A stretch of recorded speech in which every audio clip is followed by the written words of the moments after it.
Welcome to Lodging on Demand. In this special episode, Lodging Editor-in-chief Dennis Nessler speaks with Ryan Rivett, President and CEO of My Place Hotels at the Lodging Conference 2023 in Phoenix.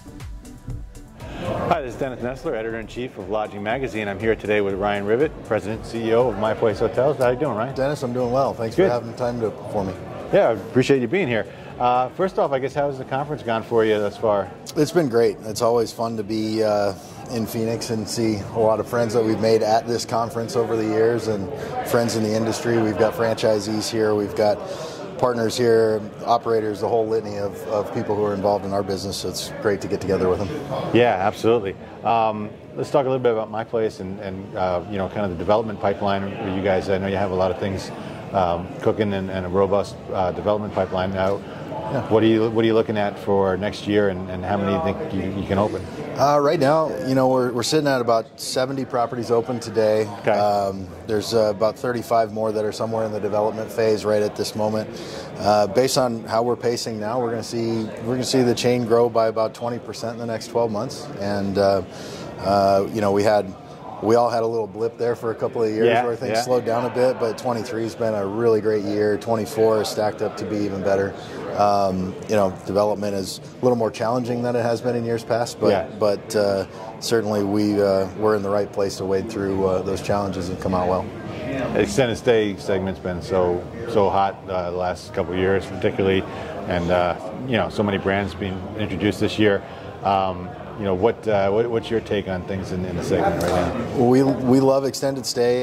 You know, there's a lot of room for the segment to grow. I think there's constantly growing demand in terms of the extended stay segment. The mixes of business are getting more diverse as people find out the value of extended stay for short trips and long trips.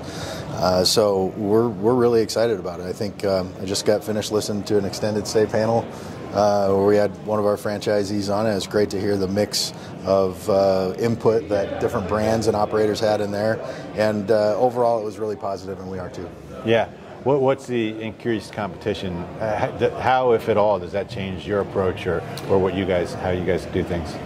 You know, it really doesn't change our approach. I think we're very comfortable in the approach that we've taken, and you know, we've been at this now for about 10 years, and we have seen the fruits of the initial labor, and we're really getting into our stride as a brand now in terms of franchise development and operational maturity. And so, you know, increased competition is the same for everybody. It's increased competition, but it doesn't change the way we do things. Yeah.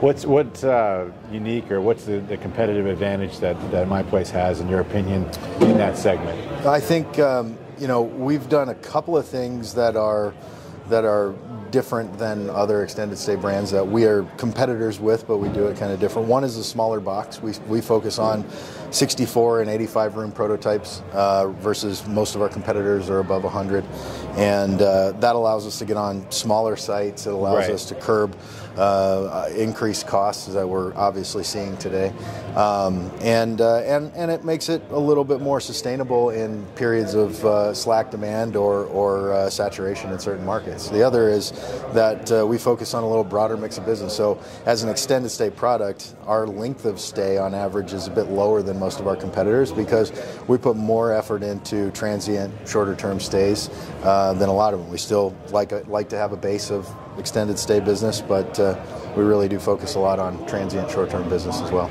Yeah. What is in terms of the model? You know, obviously low overhead, not a lot of labor.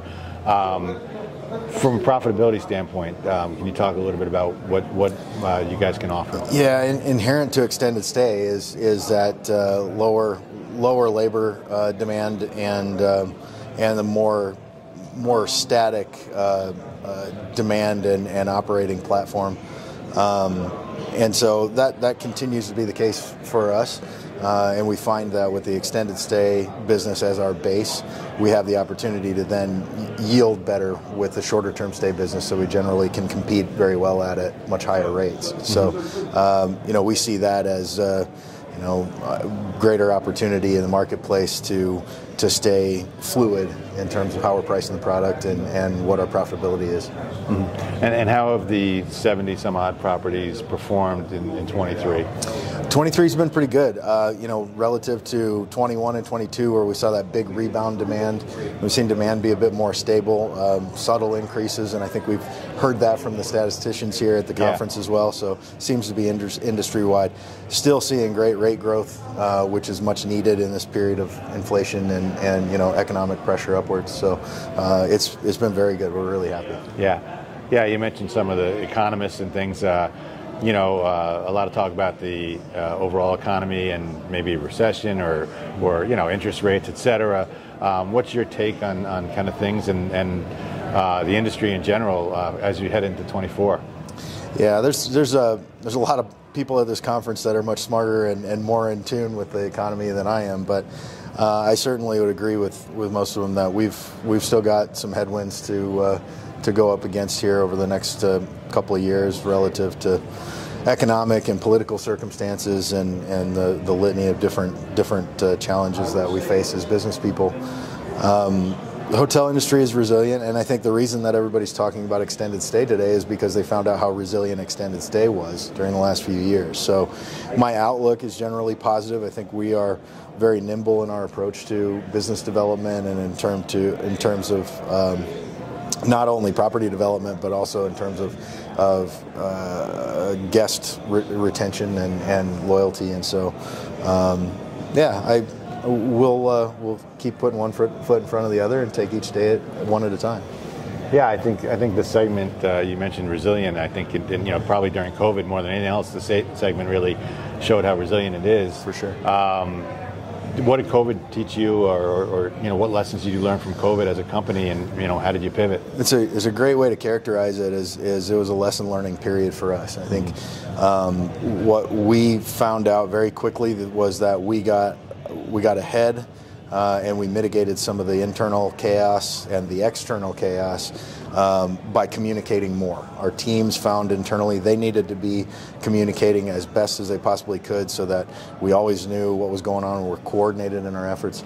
External communications, communicating not only with the guests but with franchisees and other stakeholders from lenders to equity partners was really, really important to make sure they understood that fundamentals were okay and that we were on top of our circumstances as best we could be. I think we learned that the same thing that pretty much everybody else did was how sustainable extended stay is, and we in large part saw our concept get proved up very, very well. So lots of lessons learned there. I don't think we learned any lessons about anything we were doing the wrong way. Mm-hmm. We just learned what we could and should focus on doing better. Sure. Well, thank you for your time today, Ryan. Absolutely. Appreciate it. Yeah, thanks. Thank you for listening to Lodging on Demand. If you want more content like this, subscribe to Lodging Magazine on YouTube. You can also subscribe to Lodging on Demand wherever you get your podcasts. For news and updates, follow @Lodging Magazine on Twitter, Facebook, Instagram, or LinkedIn, or visit us at lodgingmagazine.com.